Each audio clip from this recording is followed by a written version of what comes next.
Cake করার সময় আজব একটা ভূতের কাণ্ড হয়ে গেল, যেটা বললে হয়তো তোমরা বিশ্বাস করবে না, কিন্তু সত্যি বলছি, যারা তোমরা এই জিনিসটা ফিল করবে তারা আমার কথা একদমই বিশ্বাস করবে। আর তোমাদের সাথে যদি এই জিনিসটা হয়ে থাকে অবশ্যই কমেন্টে জানিও, আর কী রকম এক্সপিরিয়েন্স আছে সেটাও কিন্তু জানিও। আমার যেটা হয়েছিল, আমার এই কেকটা করার সময় কিন্তু আমি অদ্ভুতভাবে মনে হলো যে কেউ হয়তো আমাকে ডাকছে, আর একবার না দু তিনবার আমি আওয়াজ পেয়েছিলাম। আমি যখন বাইরে গিয়ে দেখি তখন কিন্তু কেউ ছিল না। আর এই কেকটা করার সময় আমার আরেকটা জিনিসও মনে হলো যে হয়তো কোথা থেকে জল টল পড়ছে বা কিছু, বৃষ্টিও ছিল না কিন্তু একটা জলের আওয়াজ আমি পাচ্ছিলাম।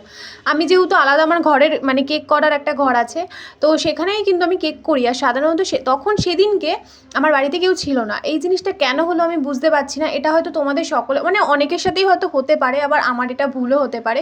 যদি তোমাদের সাথে এরকম কোনো এক্সপিরিয়েন্স হয়ে থাকে অবশ্যই আমাকে কমেন্টে জানিও, তাহলে আমার খুব ভালো লাগবে।